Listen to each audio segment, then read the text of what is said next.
One piece chapter 1153 आ चुका है जिसका टाइटल है द बर्थ ऑफ लोकी, जहाँ पे लोकी के बर्थ से रिलेटेड काफी सारे खुलासे कर दिए गए कि आखिर कैसे बना लोकी द कर्स्ड प्रिंस। जहाँ पे लोकी का जो पास्ट है लिटरली भाई काफी ज्यादा ट्रेजिक है, लेकिन हम कह सकते हैं कि लोकी यार बचपन से ही ओवर पावर्ड है, जिसके साथ साथ हाराल्ड से जुड़ी कुछ ऐसी चीजें यहाँ पे सामने आ रही है जिसने हमें ये सोचने मजबूर कर दिया कि क्या सही में एल्बाफ का किंग हाराल्ड एक सही बंदा था। और ये सब जो एल्बाफ के अंदर 14 साल पहले हुआ था, जहाँ पे लोकी को फ्रेम किया गया था हाराल्ड को मारने के लिए, ये भाई वर्ल्ड गवर्नमेंट की एक साजिश थी। जिसके साथ साथ वन पीस की जो रेड लाइन है उससे भाई रिलेटेड ऐसा खुलासा किया गया है जिसने भाई पूरे वन पीस को चेंज करके रख दिया भाई।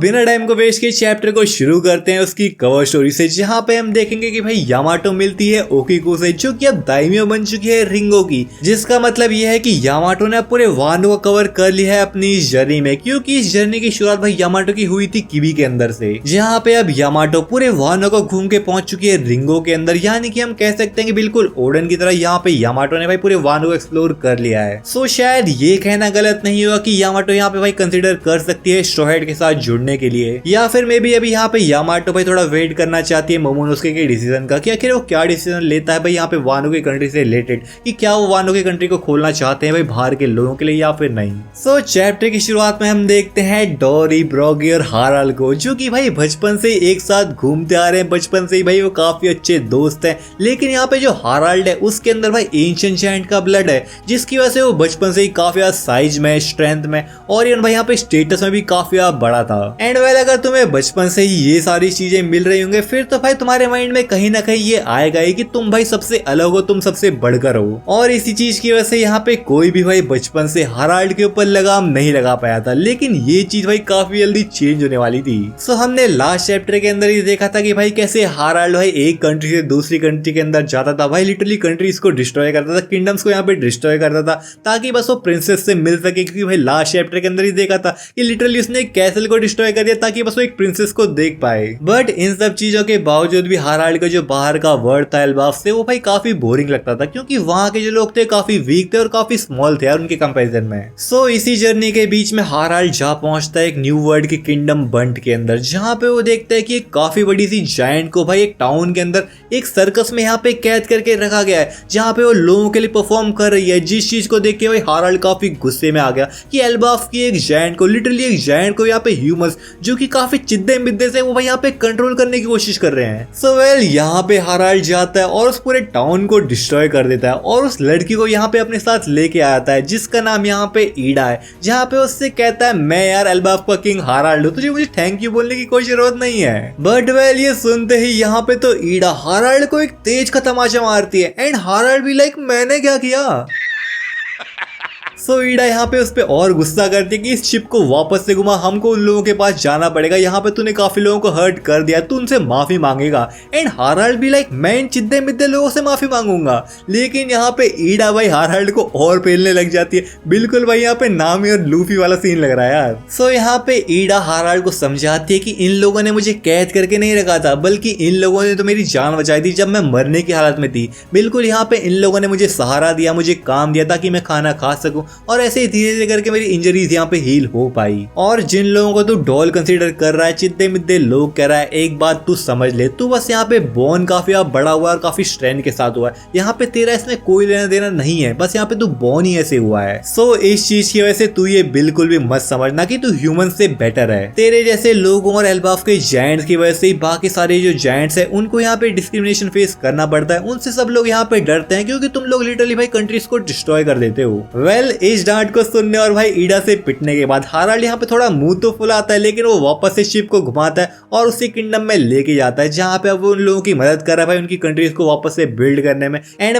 बस ईडा और हाराल्ड यहाँ पे इन लोगों की हेल्प नहीं कर रहे, बल्कि हाराल्ड के जो साथी है यहाँ पे हाराल्ड भाई उनके ऊपर भी गुस्सा करता है और कहता है सालों जाके इनके हेल्प करो इनका घर बनाने में यार। जहाँ पे भाई अब यहीं से ही हाराल्ड की जो किस्मत है, उसकी जो डेस्टिनी है, उसका जो बिहेवियर है कंप्लीटली चेंज होने वाला था। वो कहते हैं ना भाई एक लड़की अगर तुम्हारी जिंदगी में आ आती है तो भाई सब कुछ बदल के रख देती है। फिर चाहे वो अच्छा हो या फिर बुरा, भाई चेंज तो जरूर आता है। सो यहाँ पे हाराल्ड और बाकी सारे जायंट्स जैसे जैसे ह्यूमंस के साथ इंटरेक्ट कर रहे थे, यहाँ पे वो समझते हैं कि भाई यहाँ पे ह्यूमंस का जो घर बनाने का तरीका है, उनका जो कंस्ट्रक्शन करने का तरीका है, एल्बाफ के लोगों से बिल्कुल अलग है। यहाँ पे वो लोग देखते हैं कि ह्यूमंस जो स्पाइसेस को यूज कर रहे हैं अपने खाने के अंदर, उसकी वजह से जो खाना है भाई मजा ही आ रहा है उन लोगों को। सो इन चीजों ने यहाँ पे जायंट्स को भाई इंट्रिग तो कर ही दिया है, लेकिन यहाँ पे हम देखते कि ईडा भाई उस पर्सन से यहाँ पे माफी मंगवा देती है जो कि भाई अपने आप को काफी भाई बड़ा समझता है, स्ट्रॉन्ग समझता है और उसके अंदर भाई प्राइड कूट कूट के भरा है। यहाँ पे हम देखते कि हाराल्ड भाई अपना सर झुका के किंगडम के भाई किंग से माफी मांग रहा होता है। इवन यहाँ पे हाराल्ड का बिहेवियर ईडा के साथ होने की वजह से भाई चेंज होने लग गया था और वो पहले दिन से ही हम देख सकते हैं, जहाँ पे हम देख सकते हैं कि हाराल्ड भाई बच्चों के साथ इंजॉय कर रहा है और भाई यहाँ पे लिटरली हाराल्ड नीका वाला डांस कर रहा है यार लोगों के साथ। ईडा यहाँ पे हाराल्ड को समझाती है कि इस वर्ल्ड के अंदर किसी भी चीज को डिस्ट्रॉय करने का कोई भी फायदा नहीं है, ये चीज तो बस एक वेस्ट है। एंड वेल इसके बाद फिर हम ईडा की बैक स्टोरी के बारे में सुनते हैं, जहाँ पे वो साउथ ब्लू को एक आइलैंड सामो वनाई के अंदर बॉर्न हुई थी और यहाँ पे वो सी के सफर में निकल गई थी और न्यू वर्ल्ड के अंदर जा पहुंची। तो यहाँ पे भाई हाराल्ड कहता है क्या तू ब्लड सोक सरपेंट को पार करके यहाँ पे आई है? एंड वेल ईडा इसका रिप्लाई देते हुए कहती है क्या तू रेड लाइन की बात कर रहा है? और वो कहती हाँ मैं उसी को पार करके यहाँ पे आई हूँ, लेकिन अब मैं वापस नहीं जा सकती। सो भाई एक और बार फिर से वन पीस के अंदर ब्लड सोक सरपेंट की यहाँ पे बात की गई है, जिसको हमने डोरियर ब्रॉगी से भाई सुना था, जहाँ पे डोरियर ब्रॉगी ने खुद कहा था कि हम लोगों को बस एक ही चीज रोक सकती है, हमारा जो अटैक है हाकुकू उसको बस एक ही चीज रोक सकती है, हम भाई एक ही चीज से डरते हैं और वो है blood soaked serpent. And well यहाँ पे काफी टाइम से भाई वन पीस के अंदर थ्योरीज चली आ रही थी कि भाई जो ब्लड सोक्ड सरपेंट है वो करंट टाइम के अंदर भाई रेड लाइन ही हो सकती है, जिसके बारे में मैं ऑलरेडी काफी बार बात कर चुका हूँ। और भाई यहाँ पे हाराल्ड और ईडा की बात को सुन के भाई इस चीज को यहाँ पे लिटरली कंफर्म कर दिया गया है, जिसका मतलब ये हो सकता है कि जो करंट टाइमलाइन की रेड लाइन है वो भाई पास्ट के टाइम पे ब्लड सोक्ड सरपेंट हुआ करती होगी, जो कि एक जीता जागता जीव होगा। जैसे कि हमने एल्बाफ के अंदर ही भाई जॉरमोंडर के बारे में सुना था, जो कि भाई एक ऐसा सरपेंट है जिसने भाई पूरे अर्थ को कवर कर रखा है। एंड वेल यहाँ पे बिल्कुल इसी तरह यहाँ पे रेड लाइन ने भी पूरे वर्ल्ड को कवर कर रखा है, जहाँ पे वर्ल्ड को भाई डिफरेंट डिफरेंट पार्ट्स में डिवाइड करती है। सो क्या यहाँ पे ऐसा हो सकता है कि जो करंट टाइमलाइन में रेड लाइन है वो भाई ब्लड सोक्ड सरपेंट ही हो और किसी चीज की वजह से यहाँ पे वो ट्रांसफॉर्म हो गई हो? एंड वेल अगर ऐसा हो गया फिर तो भाई सोचो क्या ही क्रेजी चीज है यार। पास्ट के टाइम पे एक ऐसा बीइंग एग्जिस्ट करता था जो कि पूरे वर्ल्ड को कवर कर सकता था, जिससे रिलेटेड मुझे लगता है कि आगे भाई और ज्यादा खुलासे हो सकते हैं। तो भाई तुम लोग इस चीज को बिल्कुल भी मिस नहीं करना चाहोगे। तो भाई वीडियो अगर तुम्हें पसंद आई वीडियो को लाइक कर दो और यार चैनल को सब्सक्राइब कर दो, ताकि तुम इन चीजों को भाई बिल्कुल भी मिस ना कर जाओ यार। सो वेल अभी हम वापस से स्टोरी के अंदर चलते हैं, जहाँ पे हाराल्ड ईडा को एल्बाफ में चलने के लिए कहता है और वो कहते हैं कि हम लोग उतने भी सेवेज नहीं है जितना तू समझ रही है। एंड वेल ईडा भी यहाँ पे कहती हाँ मैंने थोड़ी गलतफहमी हो गई थी, तुम लोग उतने भी बुरे नहीं हो। एंड ऐसे ही करके हम 105 साल पहले के फ्लैशबैक को देख रहे होते हैं, जहाँ पे हाराल्ड पूरे एल्बाफ की कंट्री का आगे एक अनाउंसमेंट करता है, जहाँ पे वो डिक्लेयर कर देता कि भाई वो जो एल्बाफ का किंग है हाराल्ड, अब वो भाई काफी चीजों के अंदर चेंज लाने वाला है। जहाँ पे वो खुद कहता है कि वो एक कंट्री से दूसरी कंट्रीज के अंदर जाएगा, लोगों के साथ रिलेशन फॉर्म करने की कोशिश करेगा, ताकि जो एल्बाफ है वो भाई प्रॉस्पेरस बन पाए। जिस चीज को सुन के कुछ लोग यहाँ पे कहते हैं अच्छा तू ऐसा करने वाला, लेकिन डोरियर ब्रॉगी का क्या वो डिस्ट्रक्शन करना छोड़ेंगे? तो यहाँ पे हाराल्ड कहता मैं यार उन लोगों को बचपन से जानता हूँ, चाहे वो लोग डिस्ट्रक्शन करते हो आपस में लड़ते हो, लेकिन उन लोगों के मन में ह्यूमंस को लेके कोई भी एनिमोसिटी नहीं है। वो लोग भाई यहाँ पे ह्यूमंस को इक्वली ट्रीट करते हैं, उनको ऑनर करते हैं। जिसके बाद यहाँ पे हम वही चीजें देख रहे होते हैं कि भाई हाराल्ड एक कंट्री से दूसरी कंट्रीज के अंदर जा रहा है, उनके भाई कल्चर को यहाँ पे समझ रहा है, अपने कल्चर को भाई लोगों को प्रमोट कर रहा है, जहाँ पे वो काफी चीजों को एक्सचेंज कर रहा है। जहाँ पे हम देख सकते हैं कि भाई हाराल्ड यहाँ पे साके को प्रोवाइड कर रहा है लोगों को, और उसके बदले भाई यहाँ पे ह्यूमन से काफी और चीजें ले रहा होता है। जिसके बाद ऐसे ही करके टाइम बीतता चला गया और आज से 81 ईयर्स पहले भाई यहाँ पे हाराल्ड और ईडा के बीच में एक बेबी बॉर्न होता है, हाजुद्दीन यार। लेकिन यहाँ पे प्रॉब्लम ये थी कि हाराल्ड ईडा से शादी नहीं कर सकता था, क्योंकि यहाँ पे एल्बाफ के जो एल्डर्स बुड्ढे थे उन्होंने भाई यहाँ पे उसको शादी करने से मना कर दिया था,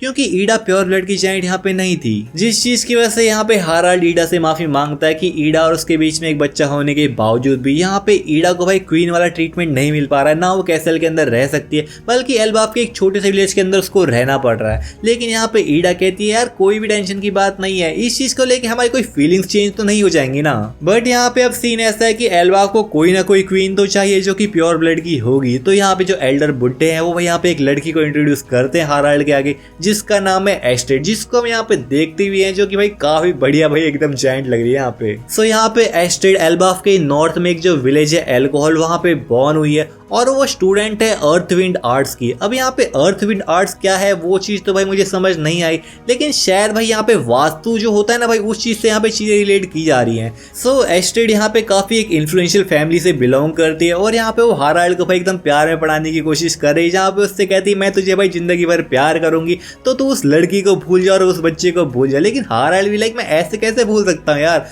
और ऐसे ही करके यहाँ पे भाई हाराल्ड और यहाँ पे एस्टेड की शादी हो जाती है और भाई कैसल के अंदर आते ही यहाँ पे एस्टेड भाई सब चीजों को चेंज करने लग जाती है, जहाँ पे वो कहती है कि ये चीज भाई वास्तु के हिसाब से सही नहीं है, ये जो मिरर है वास्तु के हिसाब से सही नहीं है, इस चीज को चेंज कर दो, आज से मैं और किंग भाई सिल्वर की थाली के अंदर ही खाना खाएंगे। भाई क्या ही चीजें चल रही है यहाँ पे। जिसके साथ साथ यहाँ पे एस्टेड एल्बाफ की फैमिली के अंदर जो लकी हॉर्स था या फिर जो हॉर्स ऑफ गुड फॉर्चून है उसको यहाँ पे इंट्रोड्यूस करती है, जो कि उसकी फैमिली ने भाई यहाँ पे हाराल्ड को गिफ्ट दिया होता है। अब वेल इस हॉर्स का क्या सिग्निफिकेंस है वो तो भाई कहना थोड़ा मुश्किल है, क्योंकि इस हॉर्स को भाई 2 बार मेंशन किया जा चुका है। जहाँ पे हमने पहले देखा था कि जब इसको मेंशन किया था तब भाई कहा गया था कि एल्बाफ के लकी हॉर्स को भाई प्रिंस लोकी ने मार दिया था। सो वेल करेंटली तो इसको बस एक गुड फॉर्चून के रूप में दिखाया गया है, जिसके यहाँ पे 8 पैर हैं, बट मे बी कोई और सिग्निफिकेंस हो आगे हम देख पाएंगे। सो यहाँ पे एस्टेड से शादी करने के बाद भी हाराल्ड की जो जर्नी थी एक कंट्री से दूसरी कंट्री के अंदर जाने की, रिलेशनशिप को फॉर्म करने की, वो भाई यहाँ पे रुकी नहीं। जहाँ पे हाराल्ड इवन फिशमैन आइलैंड के अंदर भी जाता है और वो भाई मिलता है वहाँ के प्रिंस नेपट्यून से, जो कि जस्ट बॉर्न हुआ था, जहाँ पे ये सारी जो कहानी है वो एल्बाफ के लोगों को सुना रहा होता है। जिसके साथ साथ बाकी जो कंट्रीज हैं वो भाई एल्बाफ का जो नेविगेशन सिस्टम है उस चीज को देख के भाई काफी इंटरेस्टेड हो गए थे, क्योंकि जो एल्बाफ के लोग थे वो नॉर्थ स्टार या फिर तुम पोल स्टार कह सकते हो, उस चीज को लेके भाई नेविगेट किया करते थे, क्योंकि जो पोल स्टार है वो हमेशा फिक्स रहता है एक जगह पे। एंड वेल ऐसे ही करके टाइम बीतता चला गया और आज से 63 ईयर्स पहले एल्बाफ के अंदर एल्बाफ का प्रिंस बॉर्न होता है, जिसका नाम है लोकी। बट यहाँ पे लोकी का बर्थ भाई कोई नॉर्मल बर्थ नहीं था। यहाँ पे भाई लोकी को देखते ही यहाँ पे उसकी जो माँ है एस्टेड, वो तो भाई काफी शौक में आती है। लिटरली भाई वो डर के मारे चीखने लगती है कि आखिर ये क्या चीज है। वो यहाँ पे अपने ही बच्चे को ही मॉन्स्टर बता रही होती है, क्योंकि यहाँ पे भाई लोकी का जो फेस था, उसकी जो आईज थी, लिटरली भाई ड्रैगन और स्नेक की तरह थी भाई, काफी यहाँ पे डेंजरस लग रही थी उसकी आईज, जिस चीज की वजह से यहाँ पे खुद लोकी की मदर ने भाई उसको रिजेक्ट कर दिया था, जहाँ पे उसको मॉन्स्टर कह रही थी, एक कर्स चाइल्ड कह रही थी। एंड वेल ये चीज भाई काफी अनफॉर्चुनेट है यार, क्योंकि यार कहा जाता है कि दुनिया के अंदर सबसे अनफॉर्चुनेट लोग वही होते हैं जिनको उनकी मदर बर्थ से ही भाई रिजेक्ट कर देती है, और लोकी के साथ यहाँ पे बिल्कुल वही हो रहा था। इवन यहाँ पे ऑथर जो भी भाई लोकी से रिलेटेड लाइन कहते हैं वो भाई यहाँ पे लिटरली भाई इमोशनल कर देती है यार। ऑथर यहाँ पे कहता कि एल्बाफ के प्रिंस ने जब अपने हाथों को भाई हवा में स्ट्रेच किया तो भाई उसको पकड़ने के लिए कोई नहीं था, उसके छोटे छोटे हाथों को अपने हाथों में लेने के लिए कोई वहाँ पे प्रेजेंट था ही नहीं। इवन लोकी की मदर ने उसको बर्थ से यहाँ पे रिजेक्ट तो कर ही दिया था। इसके साथ साथ यहाँ पे भाई लोकी को उसने लिटरली बचपन में भाई अंडरवर्ल्ड के अंदर फेंक दिया था, और यहाँ पे गार्ड से कह दिया कि हाराल्ड को बोल देना उसका बच्चा पैदा ही नहीं हुआ, या फिर पैदा हुआ तो मर गया था। बट भाई इस चीज के बावजूद भी यहाँ पे हम देखते हैं कि जब लोकी को अंडरवर्ल्ड के अंदर फेंका गया, यहाँ पे वो ऑब्वियसली मरा नहीं, बल्कि भाई बचपन में यहाँ पे लोकी बीच से फाइट कर रहा था और उनको भाई यहाँ पे लिटरली डिस्ट्रॉय भी कर रहा था। लेकिन इसके बावजूद भी क्योंकि था तो भाई बच्चा ही, तो काफी इंजर्ड हो गया। और यहाँ पे हम लोकी को देखते हैं जो कि भाई एडम ट्री को अब अंडरवर्ल्ड से क्लाइम कर रहा है और भाई एल्बाफ के कैसल के अंदर वापस जाने की कोशिश कर रहा है, जहाँ पे वो रो रहा होता है यार। सो बेसिकली यहाँ पे हम करंट टाइमलाइन में भी देख ही रहे हैं कि भाई लोकी जिंदा है, तो भाई ऑब्वियसली ये चीज तो भाई हाराल्ड को भी पता चली गई होगी ना। तो यहाँ पे हम यही चीज को देखते हैं कि भाई जो एस्टेड थी वो भाई यहाँ पे कैसल छोड़ के चली गई थी, और इसी टाइम पे भाई उसकी जो हेल्थ है वो काफी बिगड़ने लग गई थी, जिसके भाई 1 साल बाद उसकी डेथ हो गई थी। और इसी टाइम पे भाई एल्बाफ की जो कंट्री थी उसके अंदर भाई काफी डिजास्टर्स आने लग गए थे, जिसके साथ साथ हाराल्ड भी जो बाकी कंट्रीज के साथ कनेक्शन फॉर्म करने की कोशिश कर रहा था, यहाँ पे भाई काफी प्रॉब्लम्स आने लग गई थी उसको भी, जहाँ पे जो वर्ल्ड गवर्नमेंट है वो बार बार हाराल्ड के रास्ते का कांटा बन रही थी, जिस चीज को देख के भाई हाराल्ड भी काफी फ्रस्ट्रेट हो चुका था। एंड वेल अगर तुम लोग सोचो भाई वर्ल्ड गवर्नमेंट हाराल्ड के रास्ते में क्यों आ रही, तो भाई ऐसा हो सकता है क्योंकि भाई यहाँ पे हाराल्ड जो एल्बाफ की कंट्री है उसको भाई एक पीसफुल कंट्री बनाने की कोशिश कर रहा था। यहाँ पे हमने देखा ही था कि कैसे ईमो एल्बाफ के जो जायंट्स है उनको वॉर के लिए यूज करने की कोशिश कोशिश कर रहा है। सो ऑब्वियसली अगर एल्बाफ के लोग पीसफुल बन जाएंगे तो भाई वर्ल्ड गवर्नमेंट का जो प्लान है भाई उनके ऊपर कंट्रोल करने का वो भाई कुछ काम का नहीं रहेगा। जिसके साथ साथ इसी टाइम पे भाई लिन यहाँ पे एल्बाफ के अंदर आ चुकी थी और भाई उसके बाद तो तुम जानते हो कि भाई एल्बाफ के अंदर क्या क्या डिजास्टर्स हुए थे भाई, जहाँ पे भाई लिन ने क्या क्या किया था भाई एल्बाफ के अंदर। एंड वेल इसके बाद से जो भी एल्बाफ के अंदर प्रॉब्लम्स आ रही थी, जो भी यहाँ पे डिजास्टर्स आ रहे थे, चाहे भाई एल्बाफ के अंदर कुछ भी बुरा होता उसको भाई यहाँ पे लोकी से रिलेट किया जाने लगा और ऐसे ही यहाँ पे लोकी को टाइटल मिल गया द अकर्स्ड प्रिंस का। सो वेल भाई ये चैप्टर तो यहीं पे एंड हो जाता है, लेकिन हम ये कह सकते हैं कि यहाँ पे भाई हाराल्ड का जो फ्लैशबैक था वो भी यहाँ पे एंड हो जाएगा, बट मे बी जो हाराल्ड का जो वर्ल्ड गवर्नमेंट के साथ कनेक्शन है उसको यहाँ पे अभी भी थोड़ा सा दिखाया जाए यार। जिसके साथ साथ मुझे लगता है कि मे बी यहाँ पे लोकी का जो थोड़ा सा फ्लैशबैक है उसके ऊपर भी फोकस किया जा सकता है, जहाँ पे मे बी हम उसकी पावर्स के बारे में जान पाए और आखिर हम जान पाए कि भाई उसकी आईज भाई ऐसी क्यों है। सो होप करता हूँ यार तुम लोगों को वीडियो पसंद आई होगी। अगर पसंद आई वीडियो को लाइक कर दो, चैनल को सब्सक्राइब भी कर सकते हो। मैं मिलता हूँ तुमसे ऐसी और वीडियोस के अंदर, तब तक के लिए सायोनारा।